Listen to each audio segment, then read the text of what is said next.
Hello, everyone. This is the recording the full moon in Pisces 2019. I'm recording on Thursday, September 12th, 2019. And the title of this recording is Prepare for Incoming Goodness. Incoming. I'm so excited to get to deliver this message to you. It's just it's so rare. I'm always talking about the black moon and the shadow side, and it's really awesome to be able to talk about the black moon and the shadow side with phenomenal energetics to go along with it. So, yeah. If you're waiting on an email back from me, just hang tight. This full moon is very, very important. I've been looking at it for several days. I don't recall this many planets in aspect at a full moon. I just am not recalling that, especially these planets, because we're at this time in the world. Um, there's so many planets involved. There are seven parts to all of this that I'm going to go through. And basically all of the planets except Uranus and Chiron are aspecting at this full moon.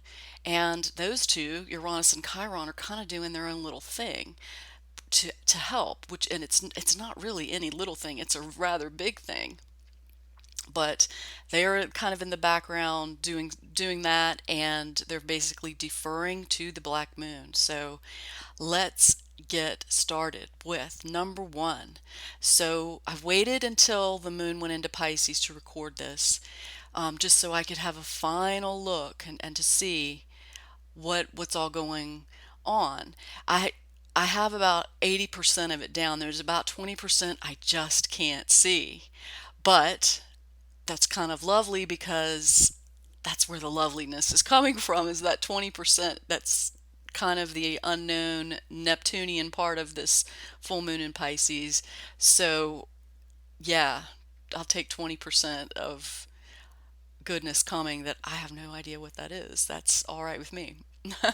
All right, so the moon has moved into Pisces. We're on number one, aspect of number one.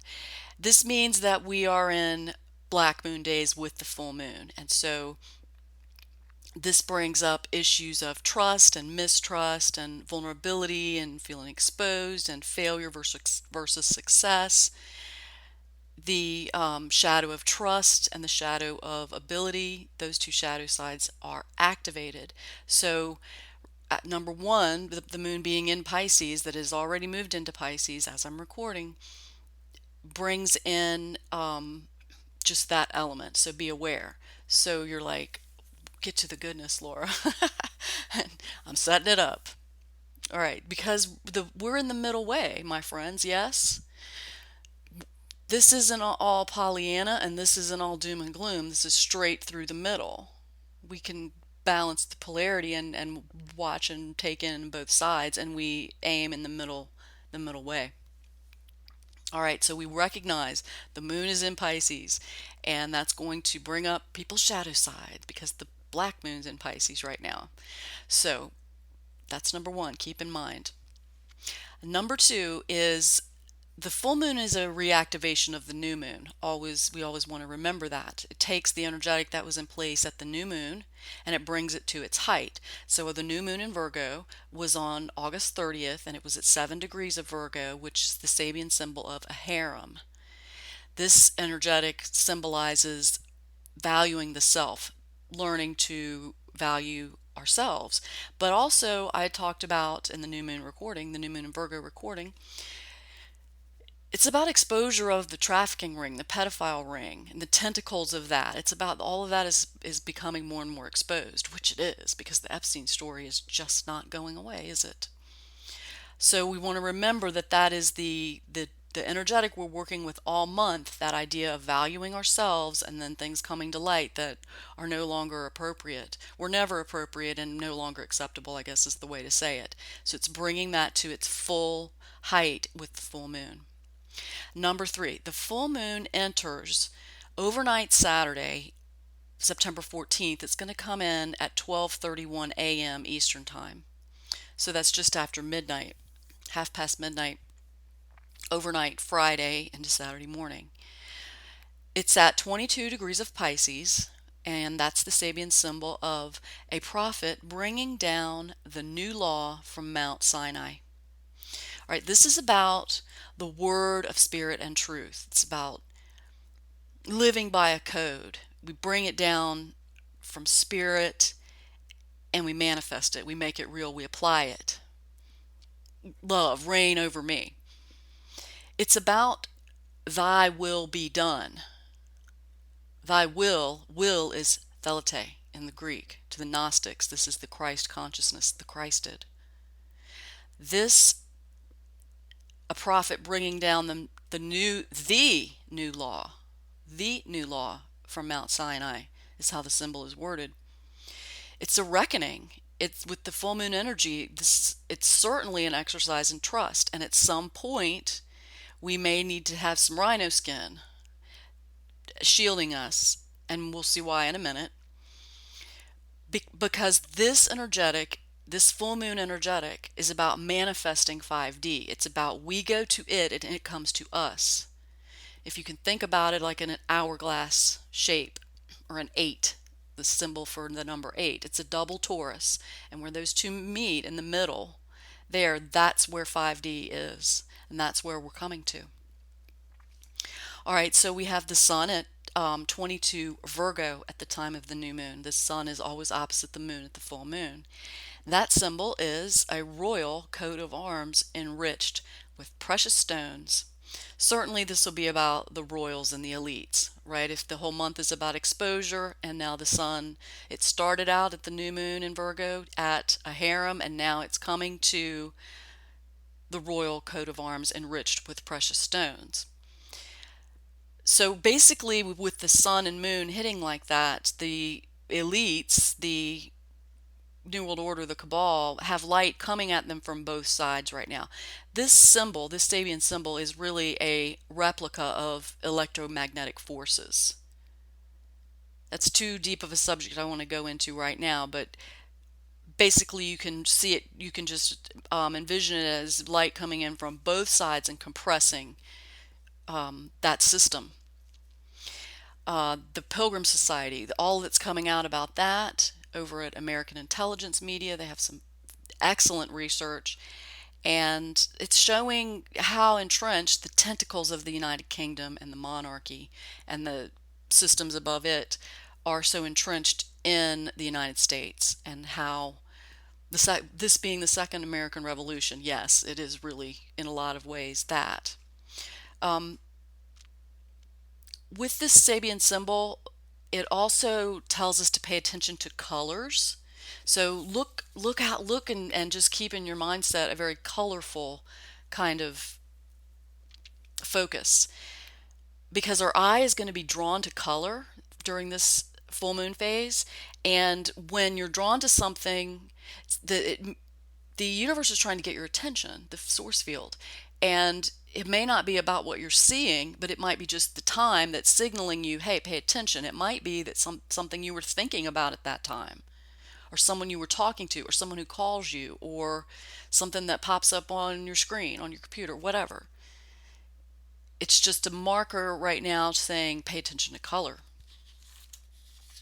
It's going to be a signal with a message. All right, number 4, into the full moon. The full moon is conjunct the black moon and Neptune. Now they're not at the same degree, they're spread out a little bit. That means they're pulling in a lot of different frequencies to make a very synchronous, multi-dimensional and very varied energetic, which is what Pisces does. It's just takes everything and swirls it in and reforms it and transmutes it, and it loves beauty and loveliness. So at the time of the full moon, the black moon will be at 15 Pisces, which is the Sabian symbol, an officer drilling his men in simulated attack. Now, Linda Hill, in her book on the Sabian symbols, calls this symbol the higher self training the lower self, which I think is like the highest octave of this energetic. So the full moon is in conjunction with the black moon, and the black moon is in conjunction with Neptune. So you see we have the Neptune and the full moon together Neptune and the black moon together at the full moon. There's so many moons here. Neptune is at 18 Pisces in a huge tent. A famous revivalist conducts his meeting with a spectacular performance. This is about the common good. It's an infusion of energy from spirit, spiritual sources, and tremendous protection. We're in a huge tent. Okay, that's a wonderful shield. So the combination of these two are telling us to prepare for incoming loveliness. 5D consciousness, second renaissance, is a meetup. Again, we go to it and it comes to us. It's a process and it's in process. And remember, the tent implies we are covered. We're covered from any kind of attack. We're shielded. Neptune rules shields, particularly electromagnetic shields. So we have the full moon in Pisces conjunct the black moon and Neptune in Pisces. And we know that this means that we're in black moon days, the time when shadow sides are projected. So people kind of can go to their lowest level and then act that out. The moon is going to leave Pisces Saturday evening on September 14th at 6:32 p.m. Eastern Time, 10:32 p.m. Universal Time. So that will end the black moon day part of the full moon phase. The full moon phase is in effect through the weekend. So what I'm talking about is basically Thursday through Sunday is the energetic I'm covering as a tent, big umbrella. So if you have the sun or the moon or Chiron or the black moon in Pisces or Virgo, the opposite of Pisces, you may be extremely tired, but you also you might alternately feel extremely energized. And wouldn't that be a switch? There has been a heavy energetic load on the black moon in Pisces, so all the people that have this, and all the planets are assisting in the rebirth of the world via the rebirth of people with these astrological aspects that I just mentioned. Sun, moon, Chiron, or the black moon in Pisces. Because the black moon in Pisces is the culmination of a 9-year cycle. It's a 9-year cycle to rebirth everyone. So if you're not within that category, you've already been in the rebirth cycle for this go round. The black moon started over, so we've been in this 9-year cycle since March 24th, 2011. March 24th, 2011. And it ends on January 27th, 2020. The all-important January 2020. It's going to be huge. We're building towards that. So you see how the black moon, which is about purging and getting rid of our things that we keep repeating, things that hold us back that we can't see around because it's our shadow side and it makes us keep doing the same thing. We're making the same mistakes over and over again until we see it, and then we evolve out of it. We ascend. The black moon is the path to ascension. It's like the final stage. All of that is in my book on the black moon at my website, oraclereport.com. So at the full moon, remember, it's the Sabian symbol of prophet bringing down the new law from Mount Sinai, the new code of conduct, a new way of living and being that we resonate with. We resonate with our higher self, which is the higher version of ourselves, and we consciously allow that, and we work with that to happen. It's a conscious effort now. You have to know, you should know what you're doing now. This is the point we're at. Pisces energy does this naturally, so it's making sure we all are doing that. And it just asks that we be our unique your unique you. It means living your higher self. Hedonistic, archonic, narcissistic, Venetian-esque behavior is going to face the wall of goodness. I need some music. The wall of goodness. What is true and good and supports life? Oh yeah, that's what's happening right now.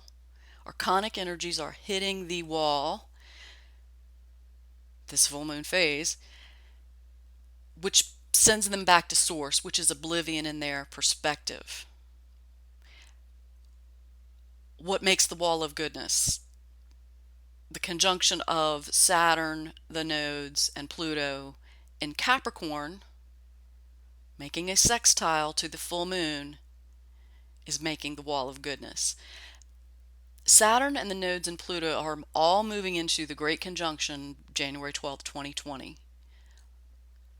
What I'm talking about now is what the wave that is building to that point, and it's been in effect. It's actually been in effect since the spring in the new moon in Aries.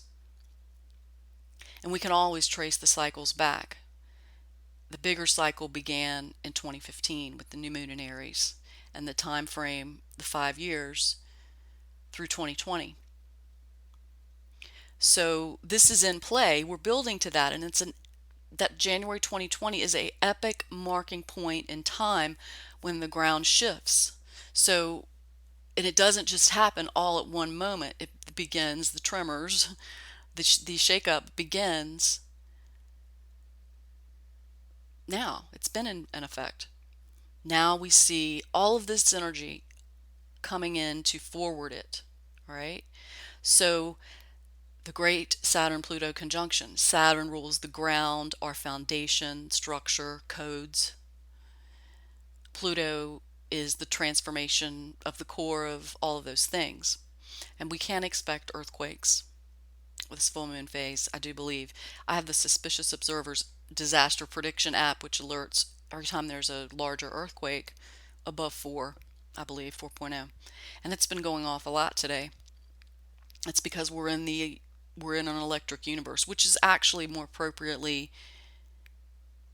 described as an electromagnetic harmonic universe.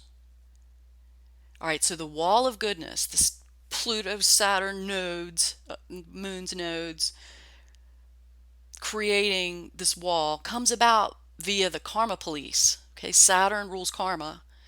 Saturn at the time of the full moon is at 14 Capricorn, which is the Sabian symbol. An ancient bas relief carved in granite remains a witness to a long forgotten culture. This culture is Tartaria. You may have seen some information about it cross your feed. Tartaria, otherwise known as the ancients, otherwise known as the Gnostics, I would say, in my opinion. And I've been researching it for months. You've probably, if you've never heard of it, it's because they've been wiped from history. But their amazing creations remain in brick. An ancient culture remains a witness to a long forgotten culture. An ancient bas relief carved in granite remains a witness to a long forgotten culture. This civilization had high tech. They had Tesla tech, and it was basically what made them immune to the archons. And some Phoenicians came along and they overthrew and decimated the Gnostics because they were archonically possessed.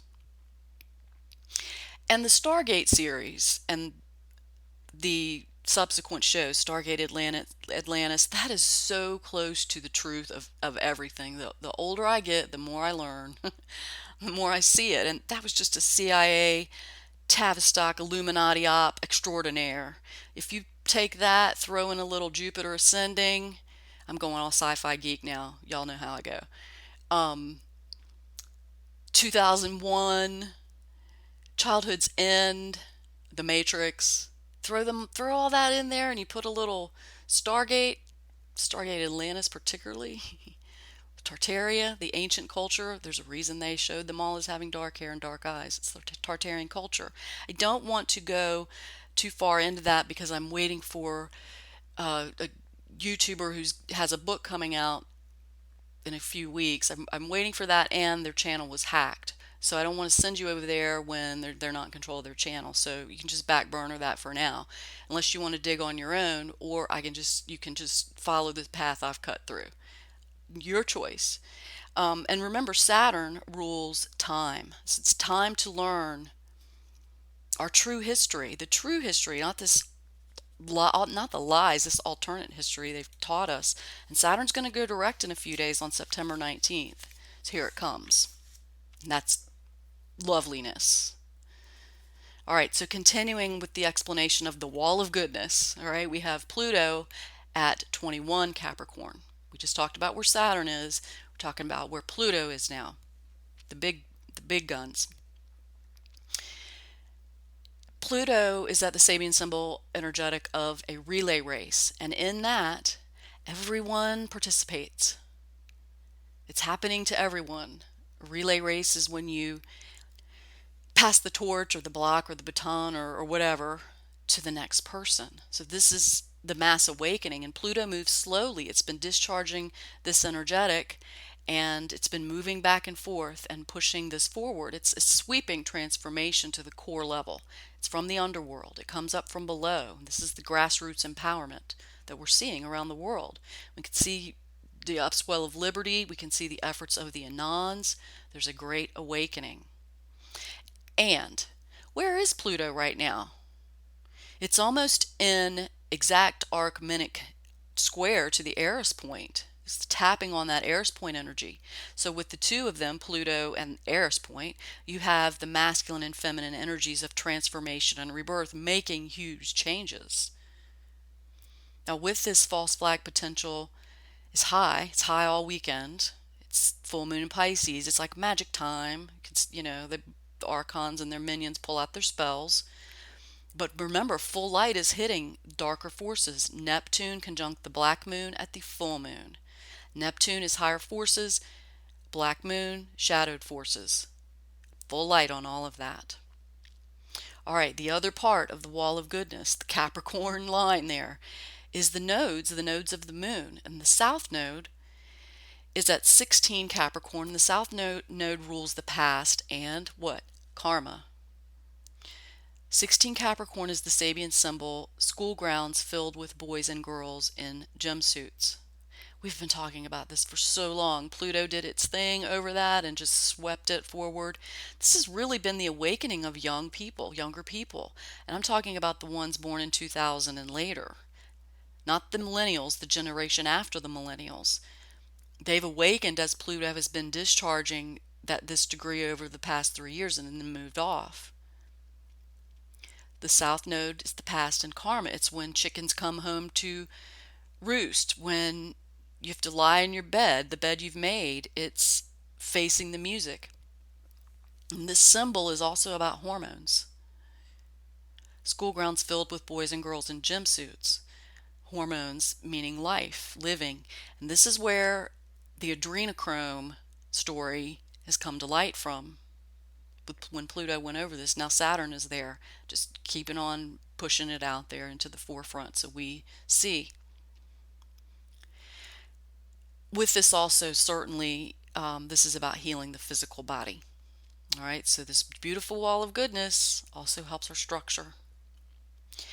Then we have the North Node, which rules the future and our destiny, and that's at 16 Cancer, a man studying a mandala in front of him with the help of a very ancient book. Ancient cultures, and the other symbol, ancient book now.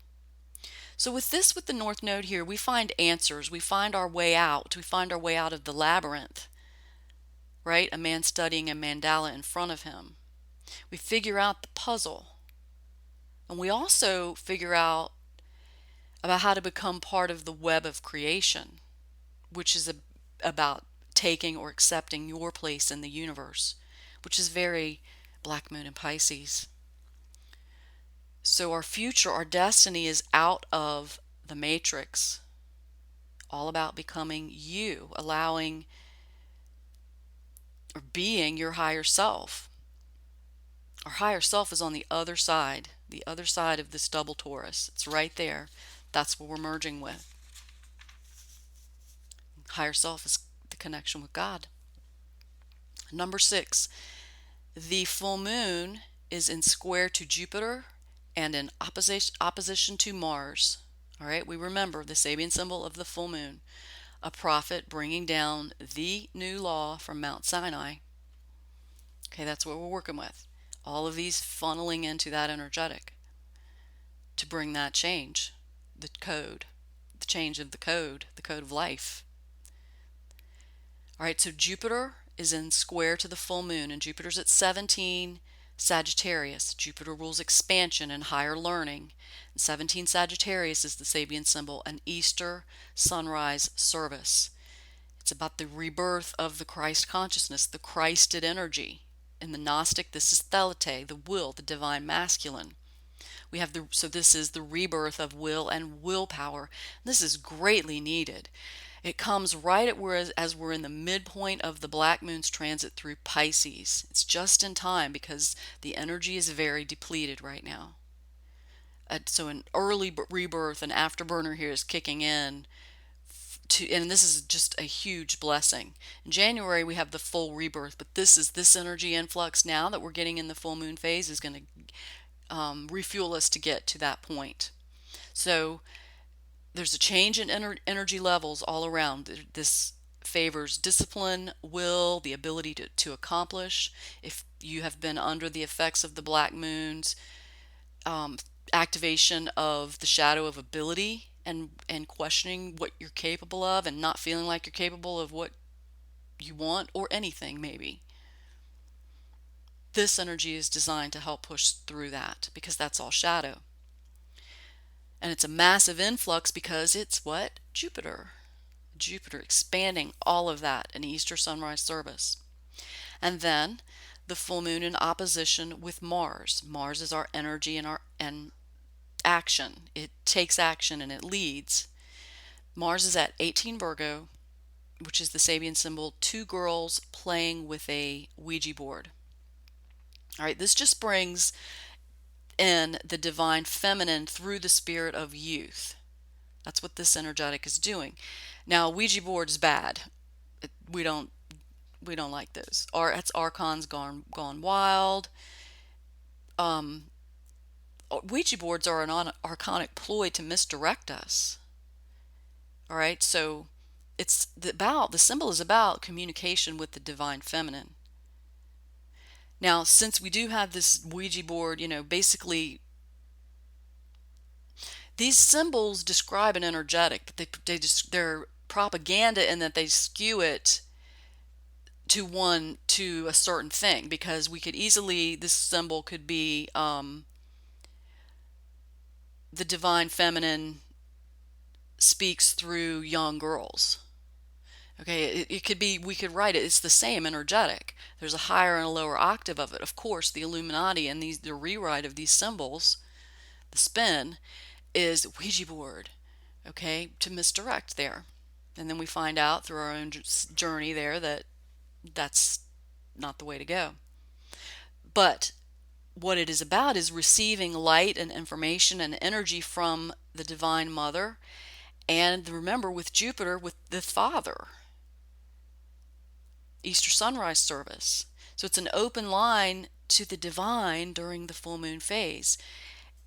And remember, the full moon phase enters overnight, Saturday, 12:30 a.m. Eastern Time. This brings us the time when we connect with our higher self, connect with the best version of you. It's about loving yourself. True love, all of this, as you'd expect, with a full moon conjunct the Black Moon and Neptune. So keep in mind about this Jupiter and Mars being involved. Jupiter expands whatever it contacts. Okay, so it's contacting Mars, and Mars rules action, but also rules anger. And on the flip side of that, depression. So it could amplify those things. It's all going to depend on basically your chart and where you're operating.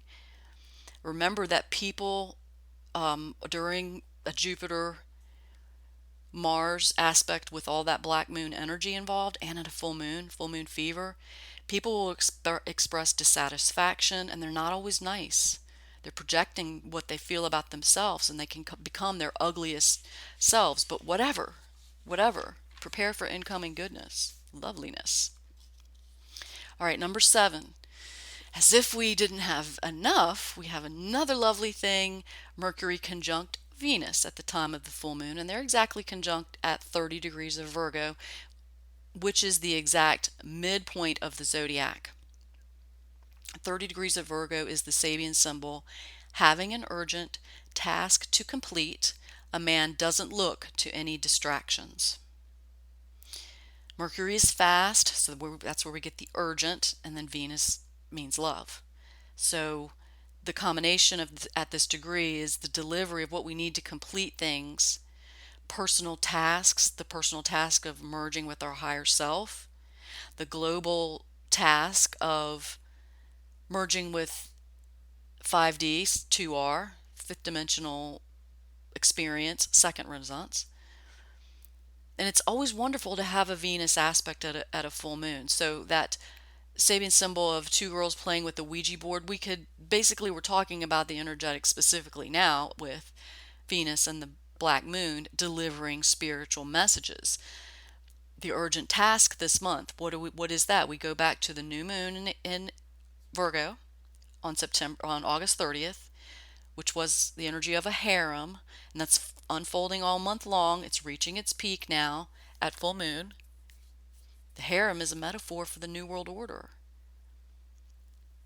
We escape the harem, the ring, the loop, which furthers this year's mission of the beginning of the end of the New World Order under these energetics. And by the way, much of this is coming in on 432 hertz, so listen to some music at that frequency over the full moon phase. All right, this is about, you hear this quote from the queen of media, the big O, living your best life. That's Phoenician hedonistic slogan. It should be serve your higher calling. That's what we're really doing. So serve your higher calling. What do you think about that? So these are the 7 aspects, the main ones that are impacting the full moon, but there's a little bit bonus. Chiron is squaring the part of fortune. The part of fortune is exactly what you would think it is, and that's at 8 degrees of Capricorn, birds in the house singing happily. Prepare for incoming loveliness. Okay, with that, wise owls singing happily. Clarity is on the way, exposure of darkness. Some people's are going to be archons gone wild with the full moon fever, but the main thing, prepare for incoming loveliness. Clear a space. I just love y'all. Isn't this going to be fabulous, this full moon? I will see you Monday, and what do we say? You know it. Truth and love? Yeah, truth and love prevails.